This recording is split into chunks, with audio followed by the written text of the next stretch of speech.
Good evening. Thanks for being with us for a virtual review of the Indiana EV Infrastructure Deployment Plan. We're glad you could join us this evening, and we're excited to share the progress made on the plan to this point. And later on in tonight's presentation, have an opportunity to interact with you and answer questions and continue the dialogue as we build out the EV Infrastructure Deployment Plan. I'd like to begin with introductions of the team working on our project. I'll start on my left. Kerri Garvin is the Executive Director for Greater Indiana Clean Cities Incorporated. On my right is Diane Newton, National Practice Consultant with HNTB, and also with HNTB is Peter Flynn, a Senior Project Engineer. For tonight's agenda, just to give you a quick sense of the flow of this evening's presentation, we'll start by overviewing the NEVI, the National Electric Vehicle Infrastructure Program, and introduce you to the state's EV implementation plan. We'll do a section-by-section review, and finally we'll have an opportunity for questions and comments. Questions can be submitted using the chat feature directly through YouTube, so feel free to submit questions either at the end of the presentation, or if you think of something while we're presenting, feel free to drop a question into the chat, and we'll address that once we get to the Q&A section of the agenda. So as I mentioned, we'll start with an overview of the NEVI program and the state's plan in general. The federal NEVI guidance is very prescriptive about what is to be included in each state's plan.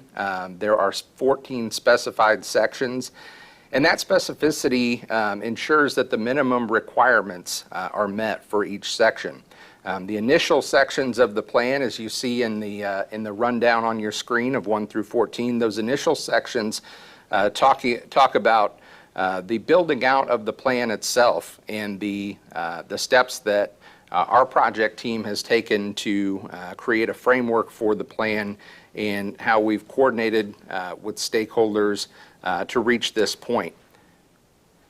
Also, several sections of the plan talk specifically about how this investment in EV charging infrastructure will benefit disadvantaged and underserved areas. Sections 6 through 8 specifically provide details around how services and support will be procured and what the implementation will look like in terms of locations for the planned infrastructure. Sections 9 through 12 will talk about requirements around civil rights laws such as Title VI and ADA, as well as the Federal Justice 40 program, in addition to states laying out the approach for training and for experience and diversity for the workforce that will be involved in installing and maintaining the EV charging infrastructure. We'll also be talking about cybersecurity details and how customers utilizing the infrastructure will have their personal information protected. And we'll also talk about program evaluation, specifically the data collection and methodology we're using to ensure that our goals are being measured, or our progress relative to our goals is measured, and that we're achieving the goals we've laid out in the plan. So a little bit more detail on the NEVI program in general. This program was created through the 2021 Bipartisan Infrastructure Law, which passed late last year. The national goal of the program is to create a network of at least 500,000 EV chargers by 2030. And some of the key guidelines for the NEVI program are: 1, prioritizing funding along alternative fuel corridors, or AFCs, which are Federal Highway Administration designated highway segments that support electric vehicles and other alternative fuel options. 2nd, provide minimum standards for EV charging stations. And 3, require compliance with the Justice 40 initiative.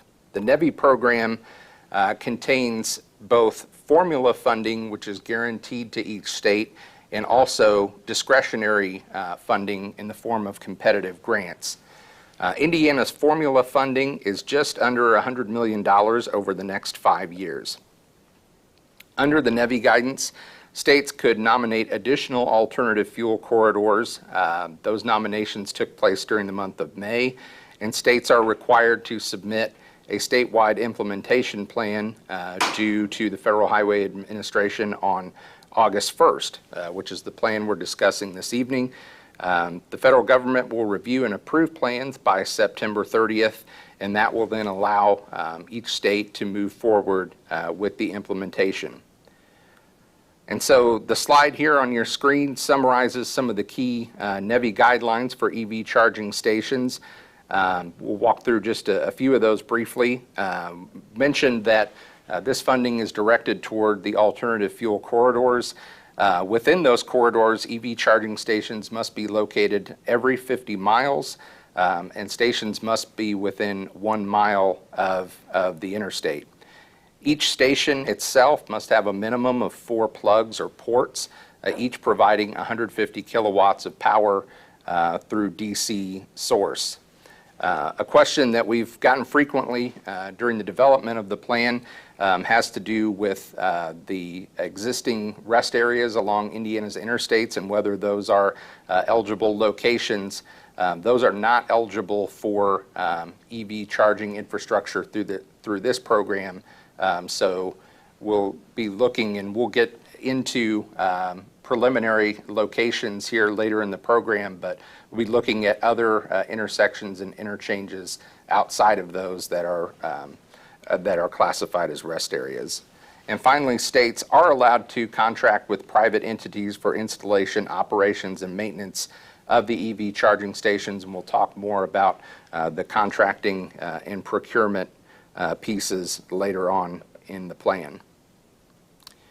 So from a timeline standpoint, we mentioned that this plan is due for federal review on August 1st. And from that point, we expect to hear back from the federal government on approval of the plan by the end of September.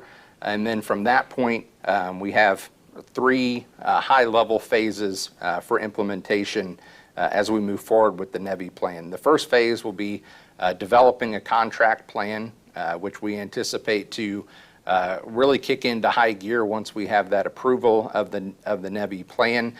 So starting in October of this year and carrying us into the third quarter of 2023. We anticipate starting implementation of charging stations in mid-2023 with procurement and potentially into construction by late 2024, early 2025. Again, starting with those locations where we have the necessary power infrastructure and all of the other components necessary to get the program launched successfully. The third phase would be other priority areas, and those procurement and implementation timelines would fall in line after phase 2. And I mentioned that the program has 5 years of funding eligible to the state. So depending on the timing of delivery of those various phases, if additional are needed, the funding can be programmed out. It doesn't expire, so to speak. So we'll continue to add additional phases and build out the plan as long as the federal funding allows us to do so.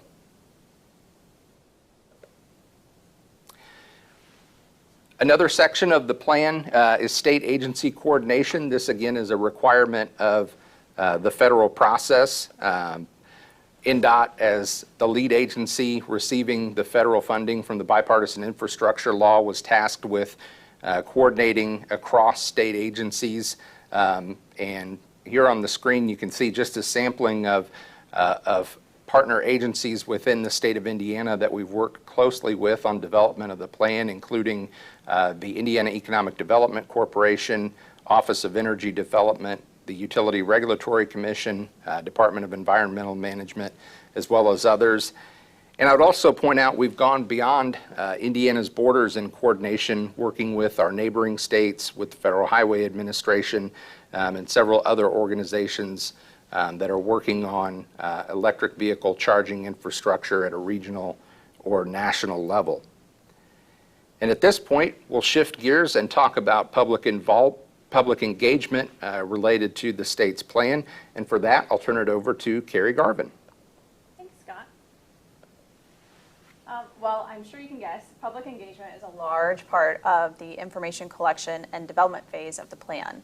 There are 8 public engagement objectives the program team has identified, including gaining insight into market motivations that drive investment and activity into EV charging, gauging the level of interest in funding opportunities, participation, and engagement with other federal funding sources, identifying key planning considerations for EV charging build-out, identifying gaps by gauging which communities are likely to be underserved as outlined by the Justice 40 program, assessing readiness by identifying where we are today and where we need to go to successfully implement EV charging programs, defining success by gaining insight into metrics and performance monitoring techniques, clarifying INDOT's role by determining how the department can support implementation, and lastly, identifying unknowns and determining other considerations for the plan. Based on guidelines from the Federal Highway Administration, Indiana's public outreach includes particular stakeholder groups. Stakeholder engagement will continue throughout the program's 5 years to reflect updated guidance, funding streams, and stakeholder needs. The 7 main stakeholder groups are, of course, the general public, which includes community-based organizations, grassroots EV chapters, and underserved, underrepresented communities. Government, including state agencies, metropolitan planning organizations, municipal and county governments, public transit organizations, the EV Product Commission, 21st Century Energy Task Force, and REV Midwest member states. As well, labor organizations, private sector groups such as charging providers, original equipment manufacturers, and infrastructure and energy alternatives, consumer and investor-owned utilities, freight and logistics organizations, and academic institutions.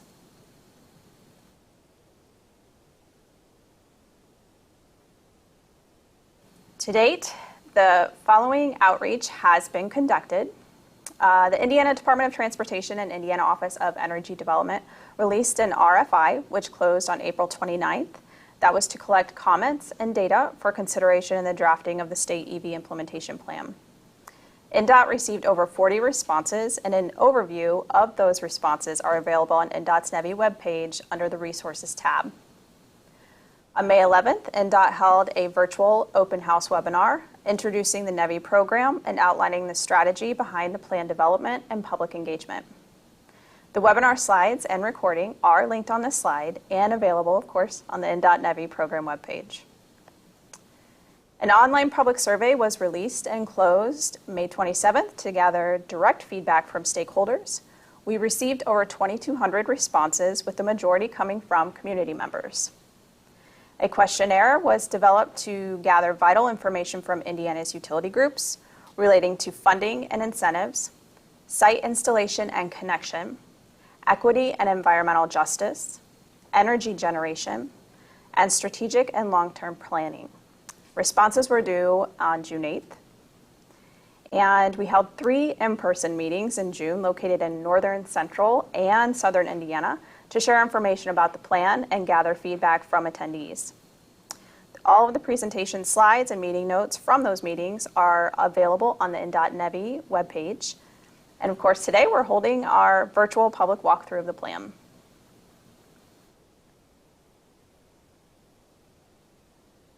So let's take a look at some of the feedback we received through our outreach activities. Here's a summary of the feedback we received from the RFI. Federal funding, sustainability, decarbonation goals, and OEM production drive interest in EV adoption, DC fast chargers, and development of EVSC in rural and underserved areas. NEVI funding is viewed as a key accelerator to EV adoption. Partnering opportunities and improved coordination is highly desired. Prioritizing EV build-out at locations and counties with higher EV adoption and areas adjacent to designated alternative fuel corridors. Infrastructure for DC fast and ultra-fast chargers along highways is most desired. Public sector should support scaling charging infrastructure for rural and underserved locations through planning guidance and funding. Data gaps and supply chain issues would be the biggest challenges facing delivery readiness. Environmental and social metrics should be used to measure increases in EV adoption across different communities. Desire for INDOT to provide information on suitable locations and partners. NEVI fulfillment requirements, and data on locations for existing and planned DC fast infrastructure.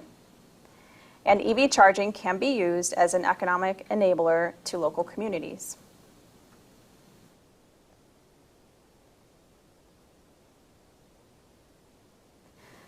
As we mentioned, the public survey received over 2,200 responses. As you can see, we had a variety of stakeholders who provided their feedback, noting general public as the largest group at over 78%. They identified the top 3 barriers to EV adoption were availability of charging stations in the community, the purchase price of EVs, and range of EVs that are currently available. Some suggestions to overcome the barriers identified are expanding the number and accessibility of charging stations in Indiana, expanding tax breaks, subsidies, and incentives, encouraging more affordable and efficient charging stations and EVs, increasing outreach and education to the public, reducing the registration fee for EVs in Indiana.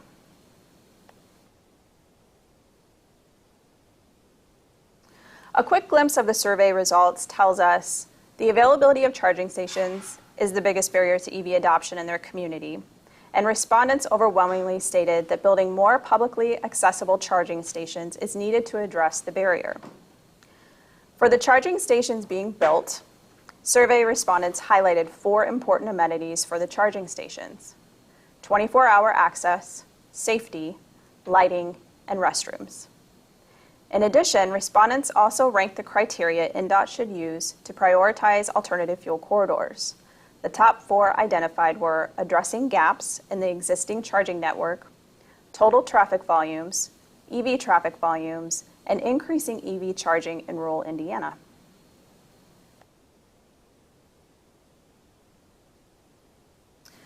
As previously mentioned, we held 3 in-person meetings across the state just last month. So this slide highlights the attendance, stakeholder makeup, and a summary of the feedback. It's a lot to take in, so it's a good thing we're recording this. You will see the private sector was well represented at these meetings, with general public, government, labor organizations, and utility groups making up the majority of the attendees.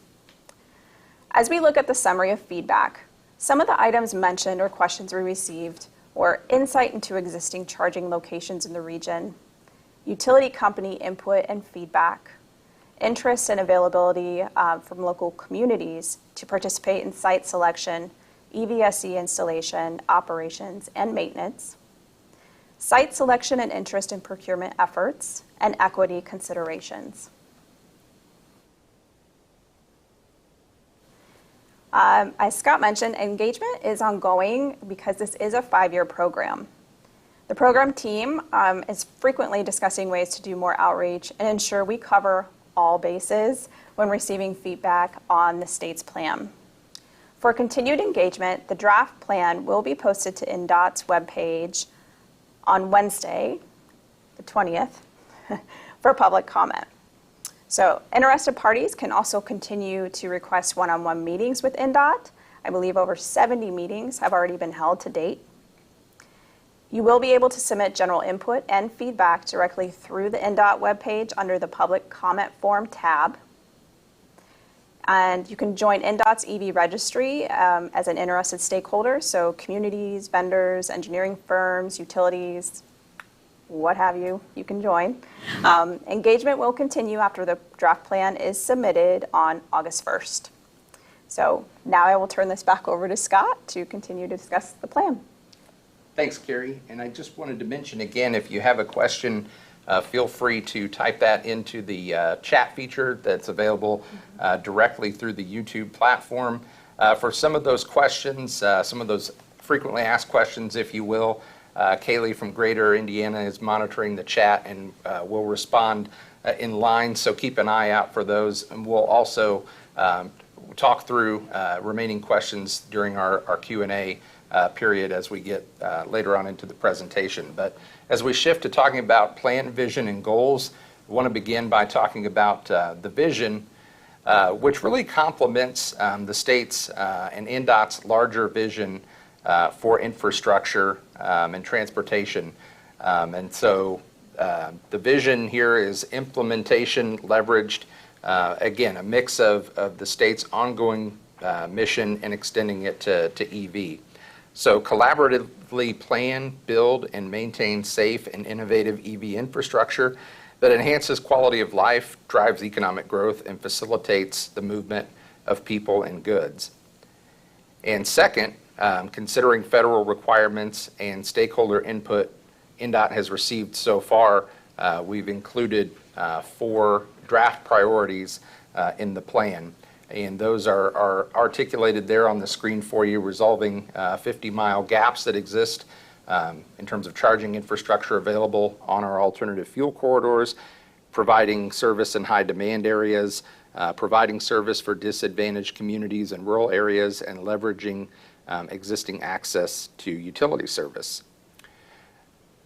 Building out on the plan vision and talking a little bit more specifically about goals, deliver great service is an existing goal of INDOT, and to extend that to EV, we talk about collaborating and communicating with internal and external stakeholders regarding EV infrastructure development. And certainly the development and the collaboration we've experienced as we've embarked on this planning effort has been a great first step in that process, and will lead to an ongoing dialogue as we continue into the implementation phase. Second, enhancing Indiana's economic competitiveness, and a way to do that tangibly with EV charging infrastructure is to eliminate range anxiety for EV travel. Third, and this is in alignment with the Next Level Roads Plan, which is our long-term 20-year effort to improve our road and bridge infrastructure across the state highway system and the local road network in Indiana. We want to, alongside that, deliver an EV plan that provides robust, reliable, and sustainable charging. And finally, INDOT, like many groups and organizations, are working to develop our internal workforce. We want to take that same focus and same drive externally with the implementation of the EV charging infrastructure plan. And so this goal extends to the private sector. The goal here is for INDOT to enable the private sector to ensure continued operation of EV charging infrastructure during and after the NEVI program ends, ultimately reducing the need for future public funding to sustain the infrastructure. Talking a little bit, we mentioned in the outset that the plan includes metric goals and targets that we will be measuring progress on over the life of the plan, and reporting back on our progress. Wanted to touch on a few of those here. We've got 5 potential metrics, measures that are contemplated in the plan.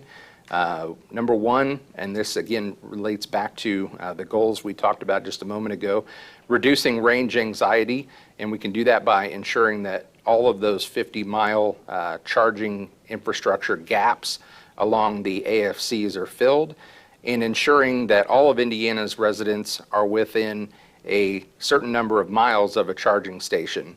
And based on our planning to date, this will result in locations that are much less than those 50 miles that we talked about that are federal requirements for the plan. And then second, creating robust and reliable charging infrastructure. That goal will measure in terms of the number of sites, the total number of ports available, and the reliability and the uptime of those ports at each station. And these measures we anticipate will be adapted over time. Obviously, electric vehicles and EV charging infrastructure is rapidly evolving technology. It's a rapidly evolving ecosystem. So these goals and targets will update and evolve along with those things, and we'll continue to capture those in each iteration and each update of the plan. So now we'll shift to the fifth component of the plan and preview a little bit of the implementation phase and talk about contracting. One of the most common questions we have encountered during development of the plan has been how and when INDOT will handle the procurement and the distribution of the funding itself. So the formula funding will be allocated to INDOT incrementally each year over the 5-year program, and INDOT's anticipating using a competitive procurement process that will be repeated incrementally over those 5 years. And it's likely that each procurement will contain multiple sites, but the groupings and the prioritization of those sites are still in the planning stages, still to be determined. From a time frame perspective, INDOT will complete this additional planning work over the next year, and procurement of the sites is tentatively slated to begin in 2023 with Phase 1, and in 2024-2025, while those Phase 1 sites are in implementation, in construction, procurement of Phase 2 would begin. Finally, from 2025 to 2027, implementation of those Phase 2 sites would begin, and procurement for Phase 3 sites would happen at that same time. Ideally, all of the sites would be procured and implemented within 5 years. INDOT plans to use a public-private partnership, or a P3 model, in contracting with private entities. Through this model, INDOT will create a contractual agreement that enables it to fully leverage private sector expertise and resources, and we anticipate the model will require the private sector to share in the project risks such as design, construction, financing, long-term operation, and revenue. INDOT anticipates the P3 contracts will cover final design, installation, construction, and operation and maintenance. Now to talk about existing conditions, I'll hand it off to Diane. Thanks, Scott. So this section, we're really starting to dive into the meat of the plan with Chapters 6, 7, and 8, which Peter and I are going to walk through. So this section provides important context for the planning process and addresses several specific topics required by the federal guidance. So there's actually several slides that I'm going to walk through, starting with state geography, climate, and terrain. So the plan contains a summary of Indiana's geography, and assuming most of us participating tonight are local and understand our relatively low elevation and typical Midwestern climate across the state. So relative to EV, we do have more interstate highways than any other state, which is important since all of these highways are designated as alternative fuel corridors. And while our climate and terrain does vary slightly across the state, it overall does not create significant impediments to EV operation. Weather, especially cold temperatures, do affect battery life and storage, but the federal guidance for the every 50-mile spacing and within 1 mile of an AFC generally account for these concerns, as you will see. So you'll kind of see some of this as we dive more into the planning with where the preliminary locations are located. A majority of the state is rural, meaning the population is less than 50,000. So in alignment with that, our population centers align with the incorporated areas, which are in red highlights on the map on the left. Our population is expected to grow by over 600,000 people by the year 2050. So we are trying to take that into consideration in terms of planning preliminary locations. And what this means overall for EV infrastructure is that ensuring our population centers are covered, but also not creating gaps in the rural areas, even though adoption may not proceed at the same pace as in the incorporated areas. So we still, as you noted, when Scott reviewed the plan, vision, and priorities, the rural locations are accounted for and articulated as a priority. The next I'm going to cover EV market conditions. So this section kind of talks through EV ownership and availability. The statistics shown in this slide are in terms of the percentage of registered vehicles, the total number of EVs in the state, and the number of charging stations overall. And you can see, like, from a ranking perspective of where we fall with respect to the rest of the states, we're about 29th overall in terms of the number of charging stations, 38th overall out of 50 states in terms of the number of ports. And our registration fees are pretty manageable compared to some other states. The graphs that I show on this slide, the graph on the top shows the percentage of light-duty vehicle sales, not necessarily adoption. There's no guarantee that these all stay in Indiana, but the takeaway from the graph is the market increase from 2020 to 2021. So we can clearly see that the EV adoption rate is increasing. The graph on the bottom is from Purdue's study on the strategic assessment of EV adoption, which was a study done in partnership with INDOT. And the point to take away from this graph is that while EV adoption is currently relatively low, it is projected to steadily increase over the next 15 years. So the other two elements with respect to current EV market conditions are grid capacity and the current state of electric utilities. So with market conditions slowly increasing, an immediate impact on grid capacity is not likely, but the Purdue research was validated by the RFI and the public survey, which indicated a majority of stakeholders sort of recognizing the expansion of charging infrastructure will require collaboration between the public and private sector, including the electric utilities. So regarding the utilities, we have had one-on-one meetings and the directed survey with these groups.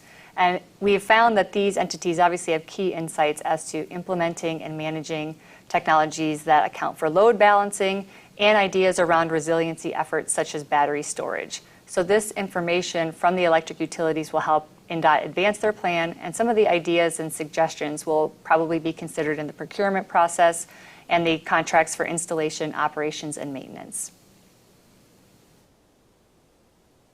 So looking at our state travel patterns is key to understanding the potential prioritization of preliminary locations. On the left is a graph from INDOT that shows our annual average daily traffic from 2019. Again, in alignment with our incorporated areas, you clearly see a majority of the travel in these incorporated urban areas. The map on the right has come from some recent research done by Purdue that shows the dwell time, which are stops of more than 5 minutes, between 5 minutes and 3 hours, using third-party connected vehicle data from a vendor called Wejo. And as with where the miles are traveled, shown in the graph on the left, the map on the right shows that the stops also align with the urban incorporated areas. So this data is useful in understanding areas where to meet or possibly exceed NEVI requirements for charging infrastructure in the future. Using this third party, I mentioned that Purdue analyzed the number of trips and dwell time sessions. They did this for all of the AFCs in the state that Scott presented earlier. I know the bar graph is a little bit hard to see, but this ranks the top 50 interchanges in terms of the number of trips and the dwell time sessions. The trips are broken up by entering or exiting the freeway, and you kind of see the ranking of the top 50. The table on the right is the number of trips and dwell sessions overall along our alternative fuel corridors. So you kind of see, obviously, the most traveled corridors being I-65, I-69, and I-70, but significant travel and stop times along the other AFCs as well. So we also reviewed existing conditions related to public transportation and freight. These industries will likely be eligible for funding under the competitive grant program that Scott mentioned, but we still wanted to understand and present the current investment and priorities in these spaces. So on the public transportation side, perhaps the most significant effort in the state is with Indigo, who has articulated significant priorities around electrification. All of their BRT lines are or plan to be completely electric, and they're doing research and exploration of wireless inductive charging. Another effort to point out is the effort by Bloomington Transit. They've received public funding to electrify buses in their fleet. There are also important projects to highlight within the airport and public service or public agencies like police departments. At the airport, they are operating 9 electric buses, which were sponsored by a federal zero-emission vehicle grant. And both police departments in Bargersville and Carmel are making efforts to electrify their squad cars. On the freight side, while there are no major fleet efforts focused on electrification, the sheer volume of freight movement in the state means that this will be an emerging priority in the coming years. So for both public transportation and freight, there are elements that can be accounted for now during the planning process that may benefit these industries in the future. such as aligning charging station location to be near public transportation and freight facilities, creating a flexible station design that can accommodate different vehicle classes, both in terms of layout and power availability, and policy and utility related requirements. So this slide is a recap if you've attended or seen any of our in-person meetings. These three maps sort of show the existing charging infrastructure in the state. On the map on the left, it shows all of our current charging stations regardless of type. So there are 241 charging stations. These represent level 1, level 2, and DC fast charging. And the center map shows only DC fast charging stations exclusive of Tesla superchargers. There are 23 of these total. And last, on the right, these are the current charging stations that meet all of the NEVI requirements that Scott discussed earlier, with the 4 ports within 1 mile of an interstate and with 150 kilowatts available per port. If we take a closer look at those 4 NEVI compliant stations and apply the 50-mile range, the 50-mile range is represented by the green shaded areas. You can see that there is still a lot of the state that does not have charging infrastructure located within a reasonable distance. So since I mentioned Tesla, we wanted to put up a map that shows the location of these existing Tesla charging stations. Tesla is a closed proprietary system, meaning they have their own proprietary plug. And they have articulated some potential for their stations to be opened to the public in the future, but there has not been specific statements or specific decisions made around which stations or how many. So we wanted to account for this infrastructure, show it in the plan, and understand where it's located and how it will align with our preliminary locations, which Peter will walk us through in just a minute. The final element of Chapter 6 is a section on known risks and challenges. Many of these have been validated by the stakeholder engagement that has been done to date. The main one is the availability and readiness of power to preliminary charging locations in terms of the availability of 3-phase power, the utility coordination and transmission direct to the site, the support and resiliency of the distribution networks, and aligning EV charging infrastructure deployment with planned utility upgrades. A second concern is overbuilding infrastructure where demand may be low. Third is the effective management of stakeholder coordination. This is a broad risk that affects many areas, including the final specific site location, roles and responsibilities for stakeholders, including site hosts, site operators, Tier 1 and 2 suppliers, utility companies, and operations and maintenance staff. And finally is the uncertainty and availability of technology with respect to EVSE.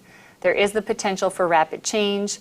The federal guidance has a Buy America stipulation in there, and that may create supply chain issues, as Kerri noted in the information received from the public survey.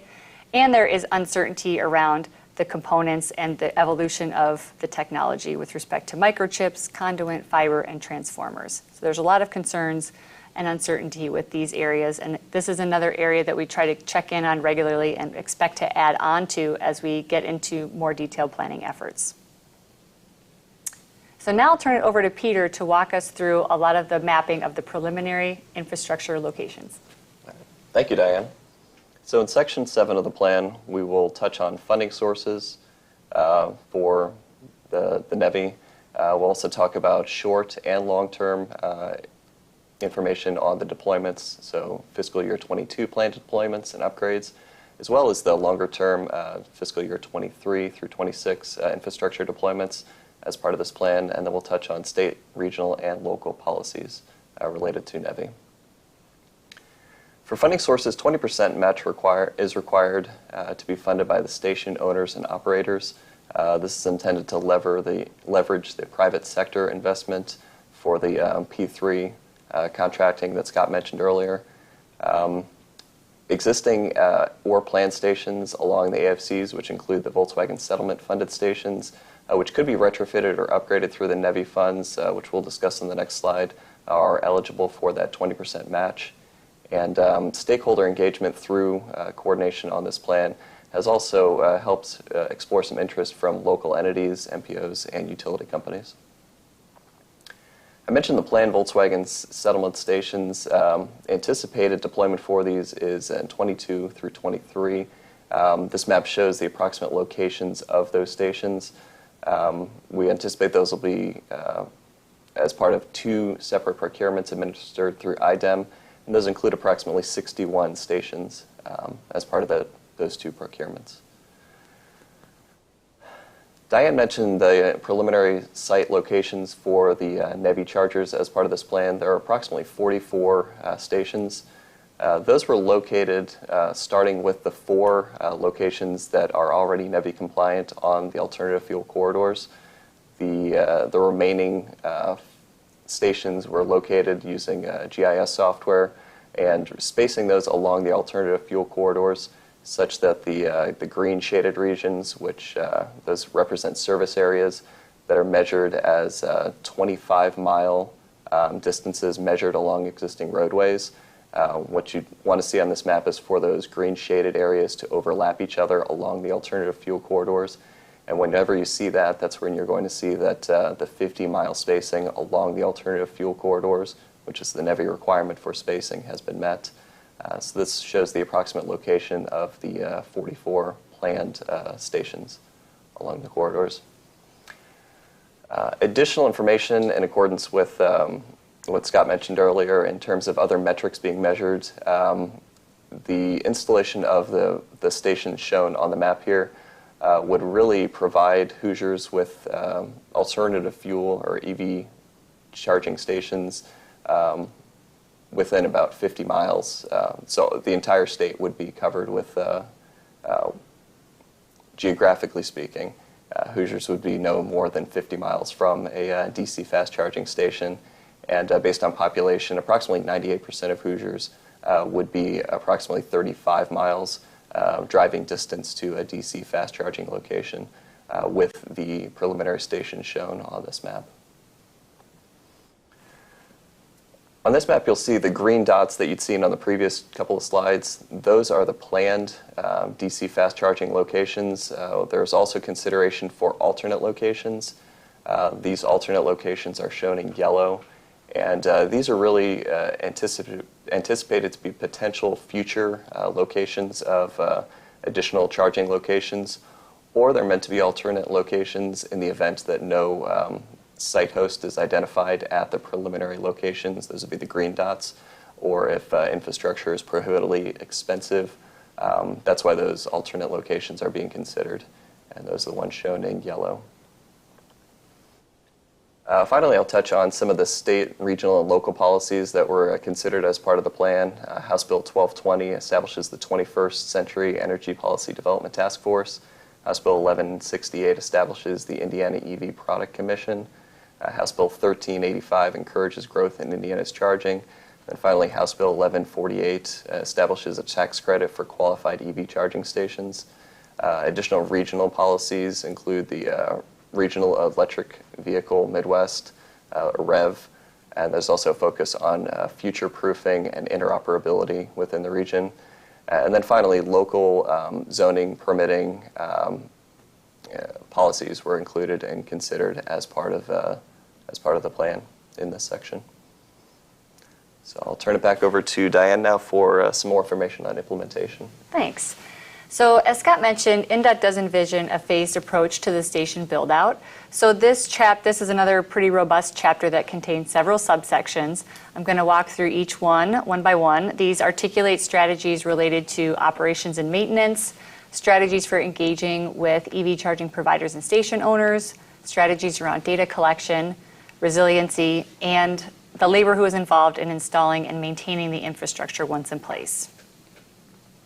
So this role captures the roles and responsibilities of INDOT with respect to the private sector in terms of operations and maintenance as we proceed from planning to procurement and into installation, operations, and maintenance. So it's really intended to show the evolution over time. As Scott mentioned, multiple procurements are anticipated over the 5 years. And after contract award, INDOT will maintain oversight and final decision-making, but leave the details around specific site selection, site design, and value-added features to the private sector. Once installed, INDOT will collect the data necessary to measure performance and provide the required data to FHWA. I'll provide a little bit more detail on that coming up, but the federal guidance was extremely prescriptive around the minimum requirements for the data that should be collected and shared. So in preparation for procurement, INDOT will continue to engage with EV charging service providers, installation and construction entities, local communities, utility companies, and potential site hosts. There have been many meetings to date, and these can continue up until an RFP is released. This is a key area where INDOT intends to provide support and help to build relationships. During the in-person meetings, INDOT heard a need and desire from various stakeholders to continue participating and being involved after the plan is submitted on August 1st. So they are interested in events that help to inform the final station locations and build potential partnerships to bid on installation, operations, and maintenance. To meet this need, INDOT will continue to be transparent about the program status and also to continue facilitating networking events to bring these stakeholders together through industry forums, vendor days, and open house events. The intent is to create and maintain a registry so that interested vendors, site hosts, utilities, etc. can all connect. Program updates will also continue to be shared via the website, social media, newsletters, and more. INDOT will define the data requirements that align with the federal requirements and INDOT's goals and performance measures that we've articulated in the planning process. The latest federal NEVI guidance was very prescriptive, as I mentioned, and most of the data that is required to be shared both quarterly and annually is very specific to the infrastructure itself. Who is installing it? Where is it located? And operations and maintenance metrics, reporting on the usage and reliability of that infrastructure once installed. It should be noted that federal guidance is also tracking engagement, and INDOT should report at least annually the type and amount of engagement that is taking place. This will help to validate the effectiveness of INDOT's planning efforts after the August 1st submittal. These requirements are in the plan and will be vetted with stakeholders during the additional engagement efforts. Final requirements are likely to flow down into the RFP process to support contracting, performance monitoring, and potential innovation. So when developing the procurement documents, INDOT will also be evaluating potential strategies related to the resiliency of future EV charging infrastructure and, where appropriate, will incorporate these into the contracting process. Under resiliency and snow removal, these draft considerations will be vetted through our additional stakeholder engagement and could be reflected in RFP documents and evaluation criteria. Under evacuation, this is less of a concern in Indiana than in other states, but our prioritization process around the AFCs and coordination with our neighboring states largely meets all potential evacuation needs. INDOT is considering adding an additional alternative fuel corridors to assist with east-west travel in the northern part of the state through the consideration of US 30 as a nominee in the next round of AFC nominations. So Section 11, there is a little bit of overlap in the guidance and in various sections of the plan. Section 11, which Scott will talk about in just a minute, addresses specific considerations for labor, training, and workforce development.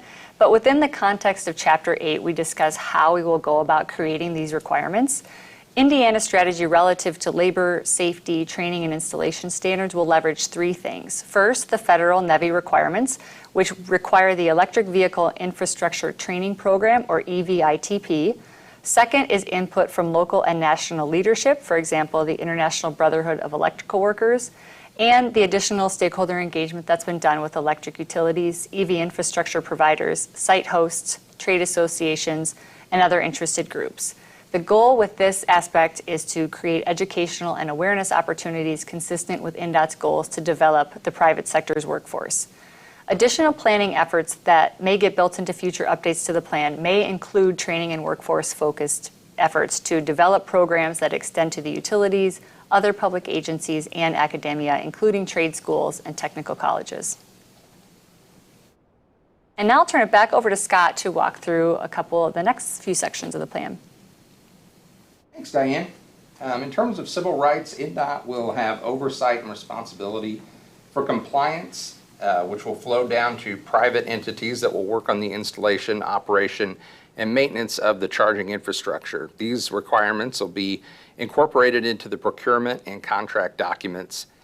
In addition to referencing and requiring compliance with these relevant regulations in procurement and contract documents, INDOT will also ensure that the relevant implementation requirements contribute to meeting some additional requirements in terms of the medium design standards for EV charging stations to ensure compliance with Americans with Disabilities or ADA Act guidelines, and additional engagement based on Section 504 Disadvantaged Business Enterprise, or DBE, goals during contracting and procurement.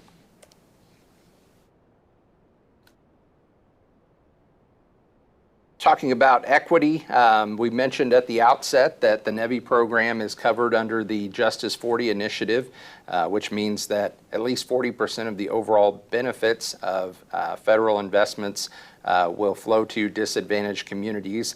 59% of Indiana's population resides in a disadvantaged community or rural area. On the screen, you see some examples of outreach that we have done and conversations that we've had with stakeholders representing disadvantaged communities. And as the NEVI plan continues to unfold and we continue to make updates during the implementation over the next few years, we look forward to sustaining those conversations and carrying those forward to continue to be responsive to the goals that we've laid out in the NEVI plan and make sure that we are being responsive to the Justice 40 initiative as well. So from a geographic perspective, you can see on the screen that the equity benefits from the planned preliminary charging station locations are widespread across the state.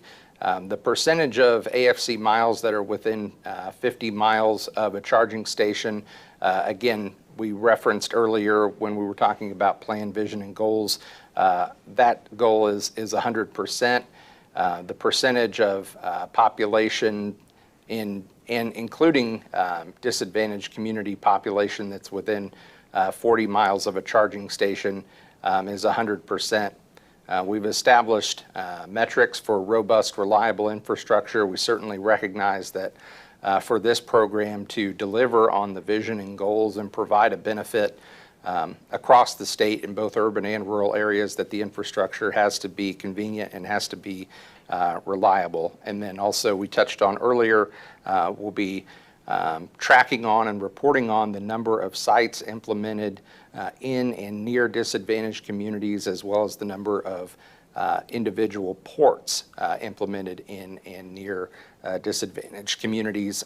And we'll also be tracking that uptime percentage, not only program-wide, but specific to disadvantaged communities. And finally, just a couple of high-level points related to the map that you see on the left side of the screen.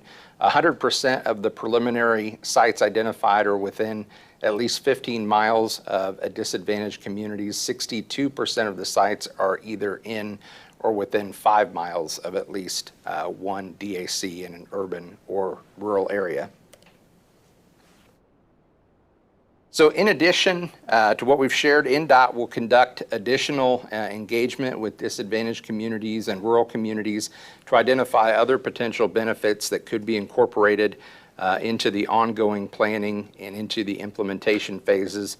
Some of the examples that can include would be EV education and awareness, clean energy, job pipeline and training opportunities, site selection criteria that avoid or minimize residential areas, helping to mitigate potential gentrification and induce displacement that could result from charging infrastructure.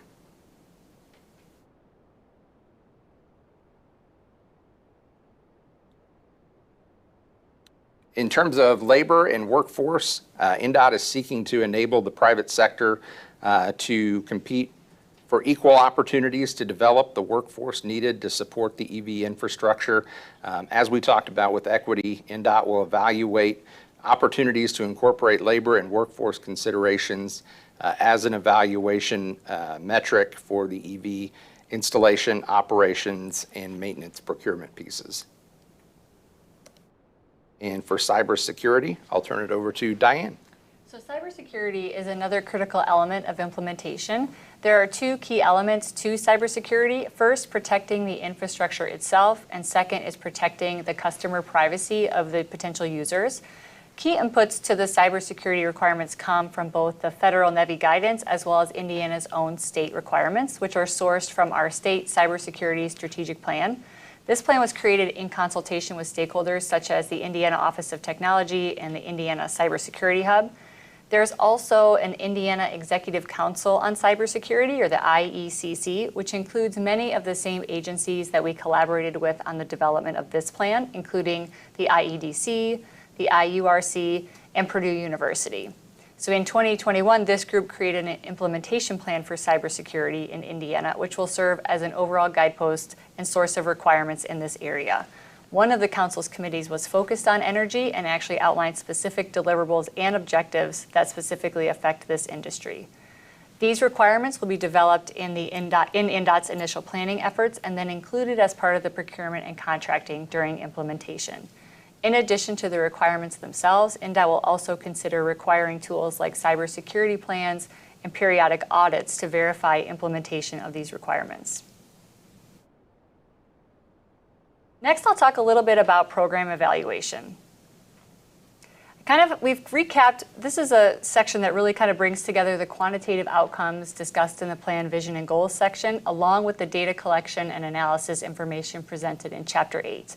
So this is where we summarize the O&M data that will be collected and how often.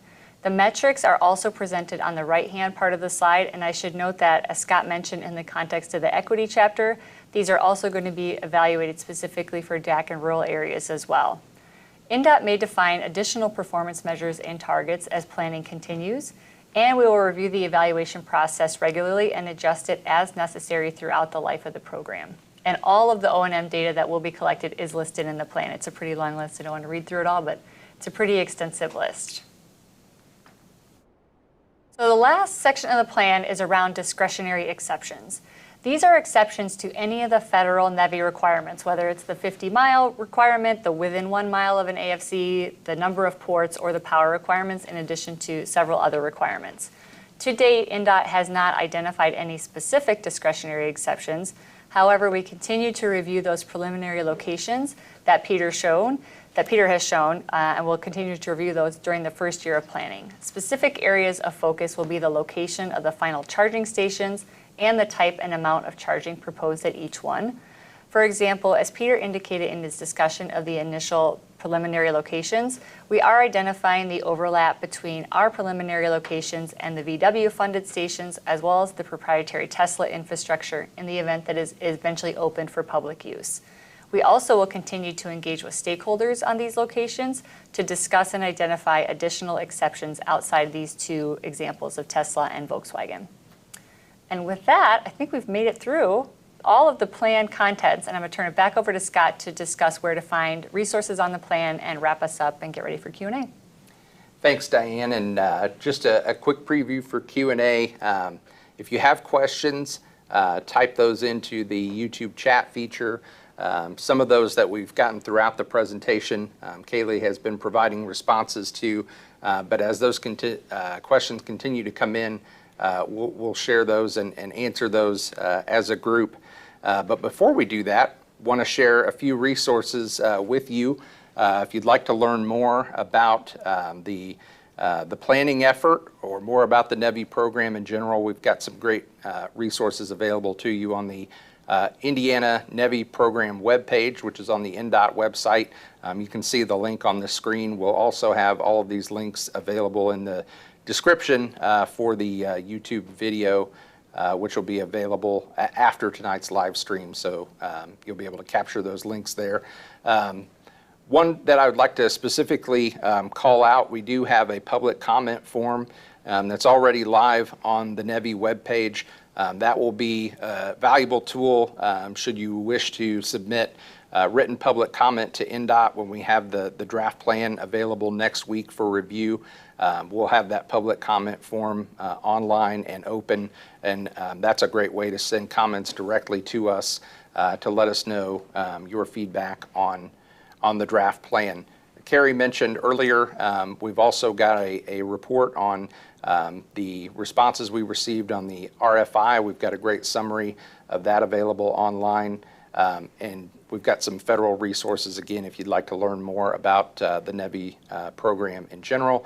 And just finally, one more plug, we'll have the full draft of the plan that we walked through this evening available to download and review next Wednesday, July 20th, and that'll be available on the NEVI program webpage. And with that, share some contact information should you need to get in touch with members of the project team after tonight's meeting. We're happy to answer questions. We're happy to facilitate one-on-one meetings as well. We've had north of 50 one-on-one discussions with a wide variety of stakeholders, as Kerri alluded to earlier. We're happy to continue to meet and talk about the plan, and happy to facilitate that as well. As I mentioned, the place to put in your questions is in the YouTube chat feature. I know we've got quite a number of those that are already there, some of which have been answered, some we have yet to get to. So we will toss it to Kaylee from Greater Indiana, who's been moderating the chat for us, to share questions for discussion. All right. So to start off, if Scott and Diane, you can touch on the RFP process and maybe how that might differ from typical INDOT RFP processes and how you're looking at minority communities and what that's going to look like. Well, certainly I'll do my best to characterize that. As we alluded to in the presentation, there's still a lot of planning work that needs to be done around the procurement and contracting piece. We've given some high-level guidance in terms of what that will look like, but getting into the details will come in the next phase of this effort. But I think what we're anticipating is that the process will likely follow the traditional INDOT request for proposal process, which will require trigger, if you will, certain elements of both state and federal procurement laws to apply, specifically Buy America requirements and requirements to engage with disadvantaged business enterprises, minority business enterprises.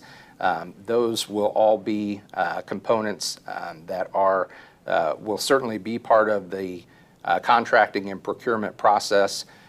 For vendors that do business with INDOT on a regular basis, certainly there is a great deal of familiarity with all of those requirements. We recognize that with this program, we'll potentially be partnering with some vendors that haven't worked with INDOT before, or maybe have worked with INDOT just in a limited capacity. So in anticipation of that, we anticipate doing a significant amount of outreach, education on the business requirements, the contracting requirements, if you will, to participate in the program, because we want to make sure that that this program is open and accessible to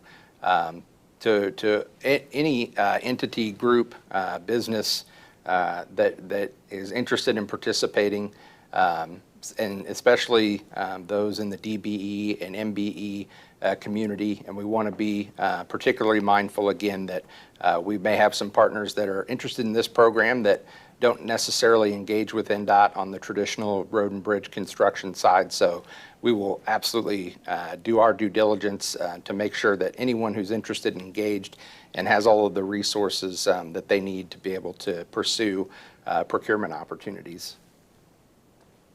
Awesome. And then Diane, can you touch on how communities, interested site hosts can stay engaged, and what are some of the things that we're planning on doing later on down the line to help them stay engaged? Sure. So I think the first step is, with the public comment feature sort of activated, we want to understand who is interested. So we encourage everyone to submit a comment. It may not have to be on the plan directly, but even if it's a comment about wanting to stay engaged, we want to keep sharing information through the NEVI program webpage. And then I think our vision that INDOT would like to stand up is a registry of interested site hosts, communities. These would be specific groups that are interested in being part of a team that would ultimately be a host and and deploy one of these EV charging stations, we want to create a community and a network of interested parties that sort of facilitate that networking and those connections. Not that INDOT would be a matchmaker, but just they're the facilitator and can facilitate those introductions. So that is something I know that Scott and I have talked about, and we hope will get stood up in that first year of planning. But for now, we just want to sort of understand who is interested in being a part of that. We can certainly create a list or start that registry and then start hosting events after the October 1st plan approval. Once the actual investment's done, the charging stations are up, is there going to be a post-program survey, kind of look at how the program went, what the success was? Yeah, that's a great question. And I'll take the first crack at answering that. We touched on it a little bit in talking about the plan, vision, and goals session, and specifically the need or the requirement to establish metrics to which we'll measure our progress as we implement the program. That's an element of the plan that will be updated on an ongoing basis. So we'll be able to measure our progress, in real time. I don't want to belabor the point too much, but the Federal Highway Administration has some minimum program requirements that are out for public comment right now that are contemplating some of the metric reporting to be as frequent as quarterly. So we'll be able to have a really close pulse on the program and be able to identify where we're having success, where we're having challenges, and what we might need to do from a facilitation standpoint to improve in areas where we may be lacking. And at the same time, if our goals need to change, we'll be able to do that and update the plan accordingly so that we can be responsive to that. Right, and then can we touch on renewable energy sources and how that plays a role in the plan? Yeah, so I think from INDOT's perspective, the requirements in terms of energy sourcing will be largely dictated by the federal requirements and requirements in state law. As the program manager, if you will, INDOT is largely agnostic about how a given charging station is powered. Our expectation will be to work with the given vendor that is operating each of the sites to make sure that whatever power portfolio they intend to use to power a site is compliant with all of the relevant federal and state laws. Okay, I covered a lot of them in the chat. I've been doing a lot of answering, so let me look, see if there's anything else.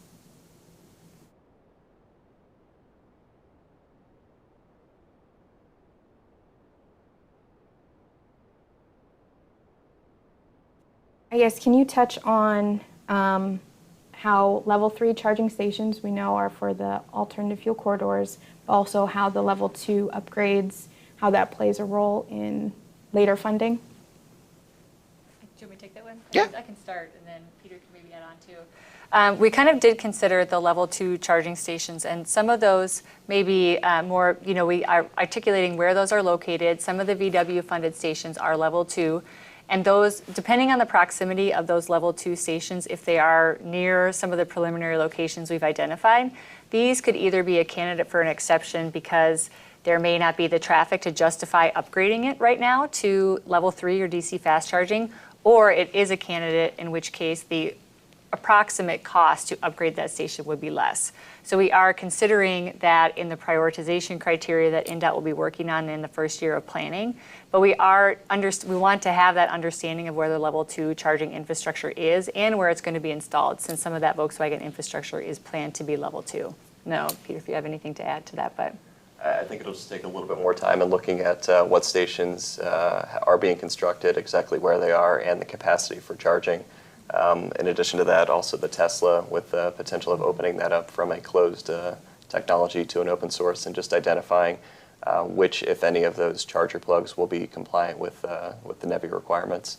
that'll be something we'll take under consideration for Yeah. upgrades. I guess one thing I wanted to add in the plan itself, so we just showed the maps tonight. In the plan itself, there is a table of all of those 72 locations that Peter mentioned. And any of those 72 that seem like a candidate for an exception, we are trying to flag those and understand why is it an exception? Is it an exception because it's a level 2 station currently, or is it just outside the 1 mile? Is it 1.2 miles? So we are starting to track possible candidates for exception, but we're not to a point where we can definitively state what exceptions there will be. So earlier you mentioned like a registry for vendors. How can they get on that registry? Is that through that comment portal, or is there something that will be coming down the line? So the registry itself will be something that will be implemented once we submit, after we submit the plan and receive approval.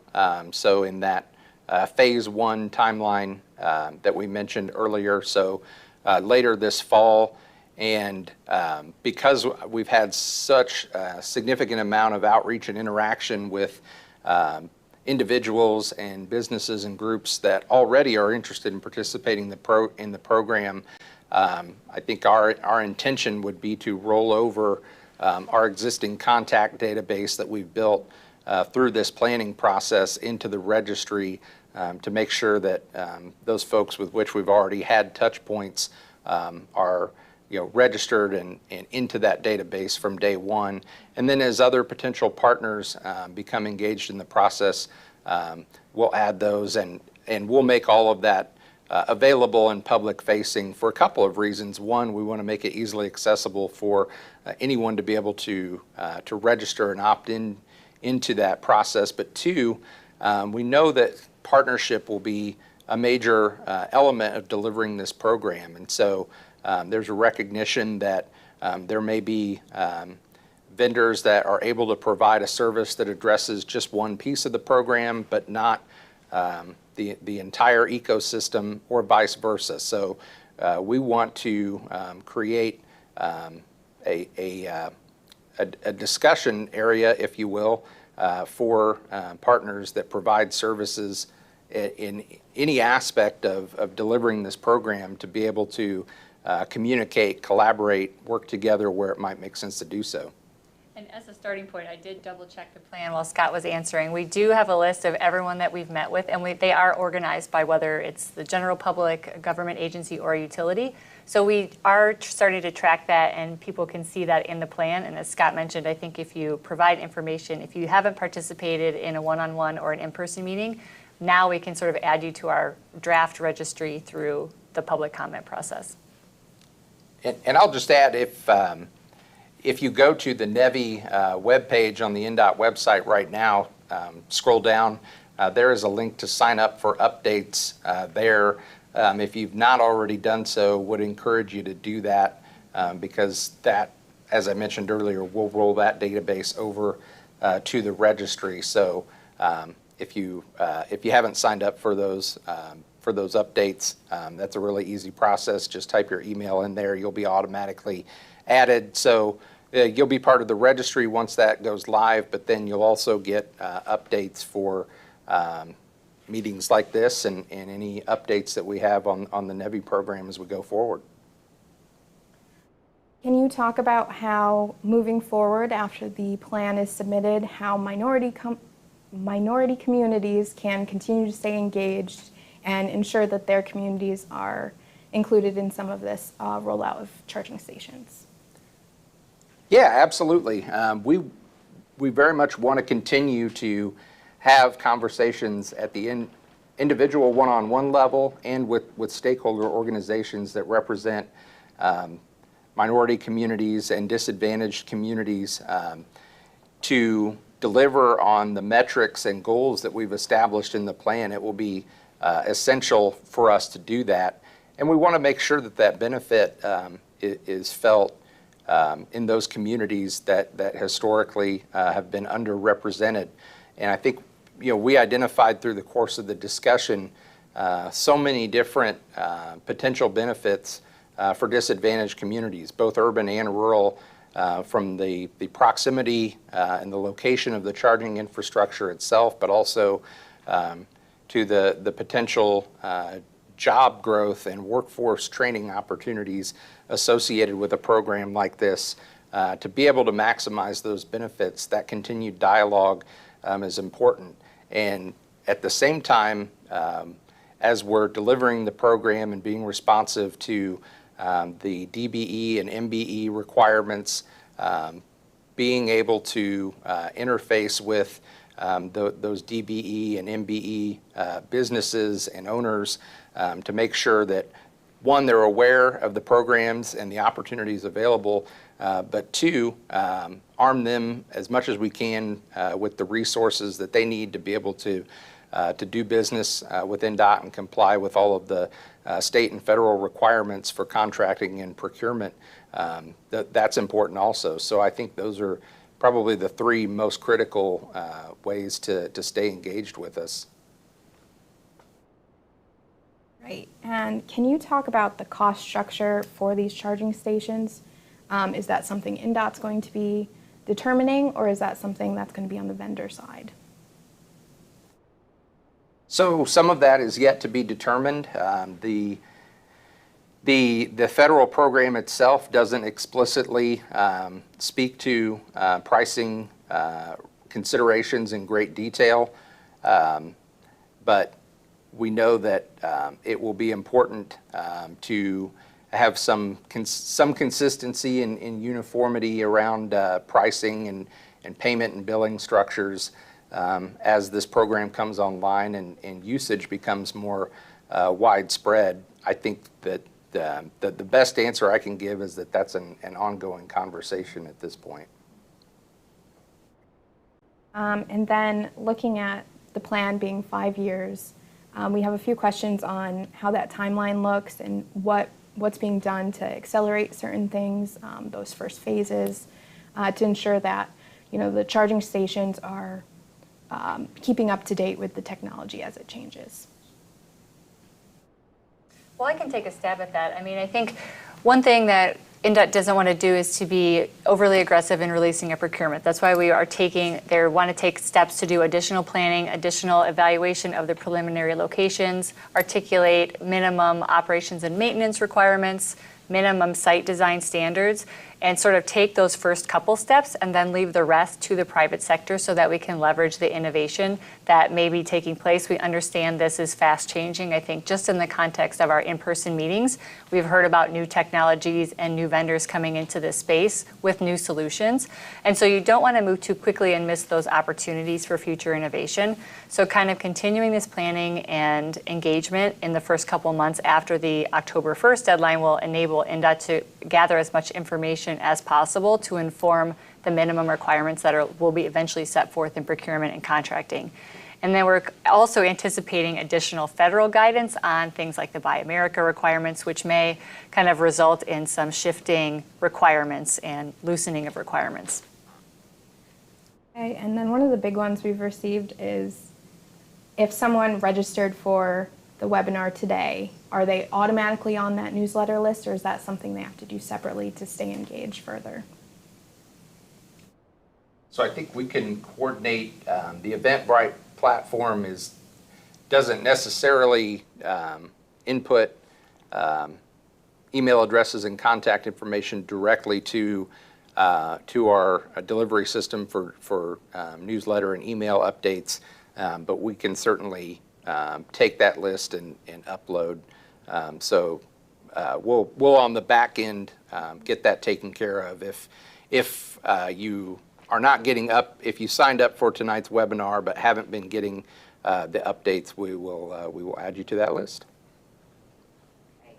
Any additional questions, please put them into the chat.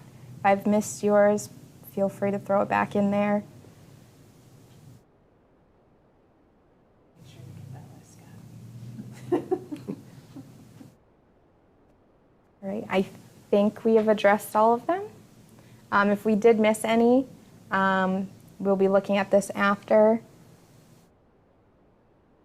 Yeah, when will the the slides be posted? I know the plan is going to be posted on the 20th, but are the slides going to be up there before the 20th? That gives a pretty decent sneak peek at the plan. Yeah, that's a great point. So we will, on the NEVI webpage, within probably the next 24 hours, be able to share the link to watch this recording as well as the link to the PowerPoint slides themselves. So if there was something from tonight's conversation that you want to go back and review, or maybe you tuned in midway through, you'll have the opportunity to go back and watch the recording or download the slide deck. So we'll make those resources available on that NEVI program webpage here probably within the next 24 hours. All right, so a couple questions on the RFP process popped up. Do you have an estimate on when those first contracts will be going out? So I think it would be I think it would be presumptuous to try to put an exact timeline on it. We touched on some of that when we went through kind of the preliminary timelines for contracting and procurement. But I think that our intent and our goal for those phase one station locations would be 2024, potentially for some of those to start going into the ground. And, obviously that is a couple of years out. If there are opportunities to accelerate that while still meeting the requirements of the program, we'll look for opportunities to do that. But I think that we would anticipate within the next 24 months being able to go to construction with those first rounds of stations. And the other thing I would add on to that is we did base the timeline off of the current lead time, which is like 12 to 18 months with current vendors, current infrastructure, current supply chain delays. So we were very conservative in the time frame with respect to the spacing between when a contract is awarded and when a station will be installed. I think with all 50 states pursuing their formula program at the same time, there may be acceleration. We'll kind of wait to see what happens with supply chain, but we were conservative in the time frame. A question on the site host end, whether there was going to be any indication to them if people were reaching out to them regarding one of these RFPs, if there would be any type of indication that that funding was for that, if they had to disclose that or not. So I'm not sure I fully understand the question, so I'll take a swing at it, and if we need to add clarity, we're happy to do that. But as we talk about contracting and procurement at a site-by-site level, the intent as we're contemplating this program is that each vendor that's responsible for a given location would work with eligible properties that meet that criteria of being within 1 mile of an interchange that falls within a preliminary site location along the alternative fuel corridors. They would work with any of those property owners that are eligible that fall within that area to determine, the first step would be to determine which property owners are interested in hosting an EV charging site. Some property owners may be very interested, some it may not fit with their needs. So one of the requirements of the vendors servicing each location, each corridor, will be to, within the framework, to identify those individual parcels and individual properties with which it best makes sense to partner to deliver. Okay, and then for local communities, are there any incentives or potential incentives down the line that they might have to subsidize some of this charging? There was a specific question on level 2, which I know there's community grants, so maybe we can touch on that a little bit. Yeah, I'm happy to answer that. I know the discretionary competitive grant program is more focused and geared toward the community charging, public transportation, and freight, as I mentioned.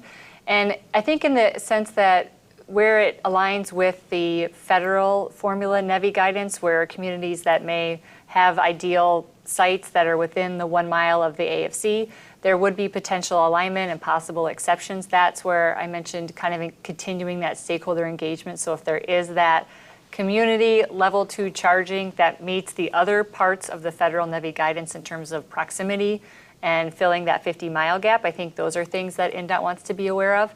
And then INDOT wants to be that facilitator and share information about the community charging program in the event that those level 2, the potential level 2 charging stations are outside of the 50-mile or 1 mile requirement. So I hope I answered that. I think that is it now, actually. I haven't gotten any new ones yet.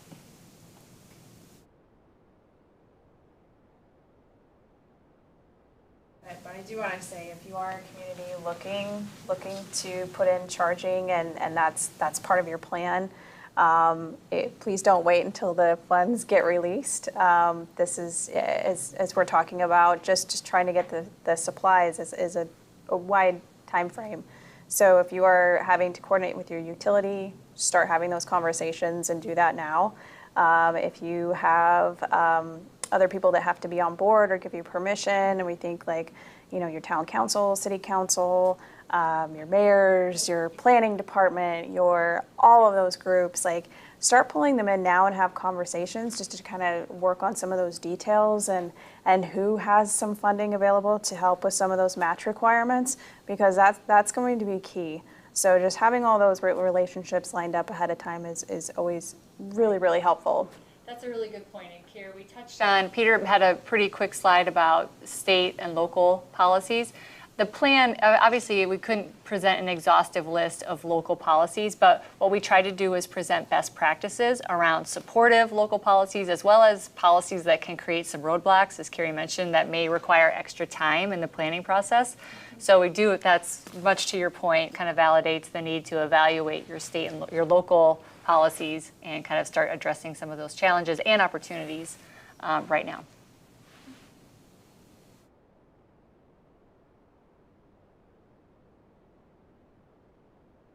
I think while we're waiting to see if we have any last-minute questions, I'll just add again that the opportunity for engagement, for questions and answers and discussions, that certainly doesn't end with this evening's presentation.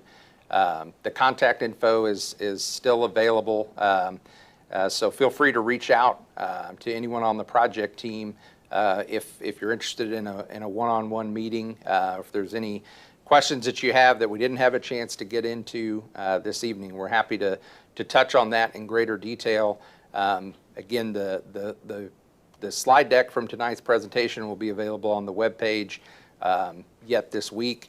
The full plan draft will be available next Wednesday, and we have that public comment form, which is already up and live, and that will be the best way to submit comments to us so that we can continue to refine the plan and make improvements as we move into the implementation phases.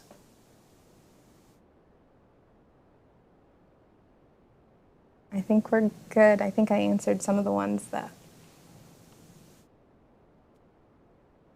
Well, again, we're happy to continue the conversation. Thank you so much to everyone who logged in and participated this evening. Again, the recording and the slide deck will be available on the INDOT webpage as a resource, and we look forward to all of you reviewing the plan once it's posted online next week, and we welcome your feedback as we continue to roll this out and make Indiana's plan the best it can be and provide benefits from EV charging infrastructure across the state.